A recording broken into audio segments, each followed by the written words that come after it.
ये कहानी मैंने राजेश ग्रेवाल जी की किताब से ली है और इस कहानी के मुख्य किरदार रामदास हैं।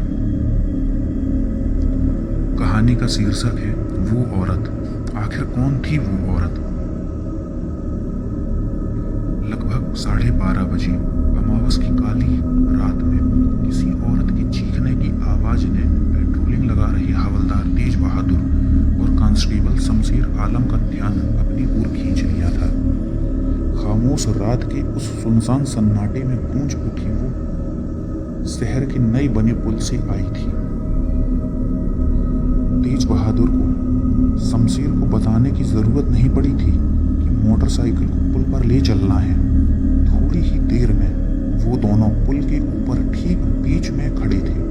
उन्होंने मोटरसाइकिल को सड़क के दाएं किनारे पर खड़ा किया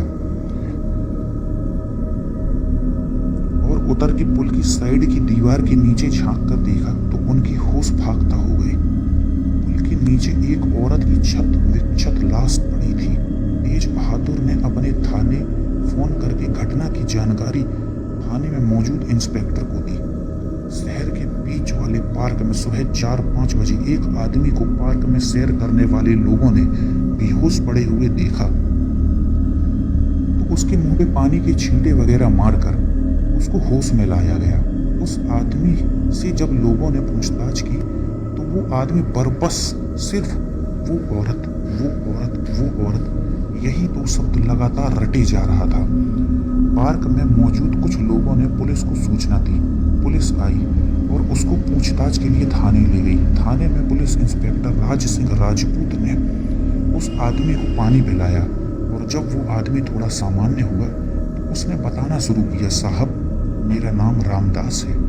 मैं कल शाम को 8 बजे पार्क में सैर कर रहा था कि अचानक मैंने एक औरत को पार्क में अपनी पटरी के विपरीत दूसरी पटरी वाली पटरी और पार्क की बाहरी दीवार जो 2 फुट ऊंची है और जिसके ऊपर 2.5 फुट ऊंची लोहे की जालियों को पार्क के चारों तरफ दीवार के ऊपर चुन रखा है कि पार से एक भरी हुई बोरी फेंकते हुए देखा तो मैं भाग कर उस महिला की तरफ गया। लोग पार्क की उस जगह पे कूड़ा फेंक के चुपचाप सरक जाते थे और परेशानी पार्क में घूमने वाले लोगों को उस पटरी से निकलते वक्त होती थी। मैं भी उसको डांटते और उधर कूड़ा ना फेंकने की हिदायत देने उस तरफ गया। लेकिन साहब जब उस औरत का चेहरा देखा तो मेरे होश उड़ गए थे साहब। उस औरत के बड़े बड़े 2 दांत उसके मुंह के कोनों से बाहर आकर उसके निचले होंठ को दबाए हुए थे। उसकी दाईं आंख की चारों तरफ का मांस ही नहीं था। उसका चेहरा, उसकी नाक, उसके माथे के बाल झुलसे हुए से लग रहे थे। मैंने उसको देखा तो उसने मुझे देखकर अपनी जीभ लपलपाई। साहब उसकी जीभ बिल्कुल नागिन की तरह 2 हिस्सों में बटी हुई थी। मैं अभी उसके चेहरे को देख ही रहा था कि अचानक उसके मुंह से एक तेज फुफकार मेरे मुंह पे पड़ी और मैं बेहोश होकर वहीं गिर पड़ा साहब। फिर मुझे जब होश आया तो मैंने देखा कि मेरे मुंह पे पानी के छींटे मारे जा रहे थे।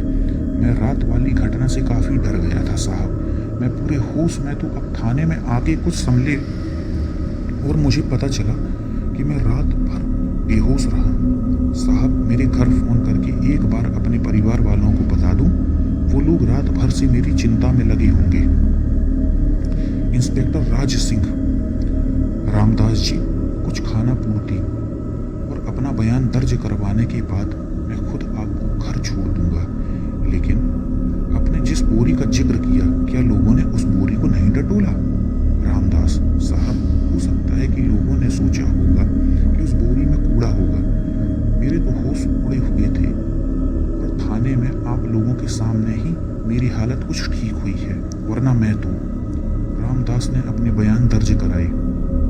उसके बाद रामदास, मैं समझ सकता हूँ रामदास जी, आपकी हालत उस घटना के बाद क्या रही होगी। खैर, जिस बोरी का आपने जिक्र किया उसको तो पुलिस खोज निकाल लेगी। बहरहाल आपको मैं आपके घर छोड़ने चलता हूँ।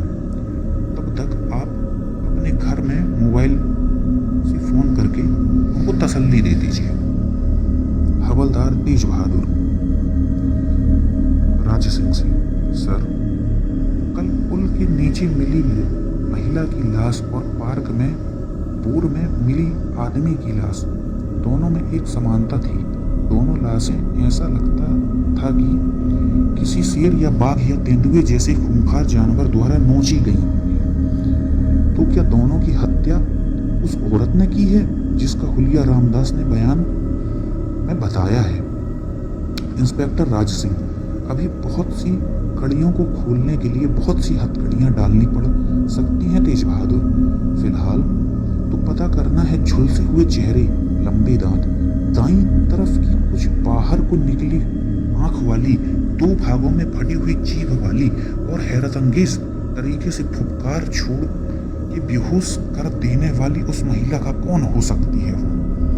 इतनी खतरनाक शख्सियत के लिए कौन थी वो औरत? जहरीली फुफकार छोड़ने वाली कौन थी वो औरत? इतनी खौफनाक शख्स के लिए कौन थी वो औरत?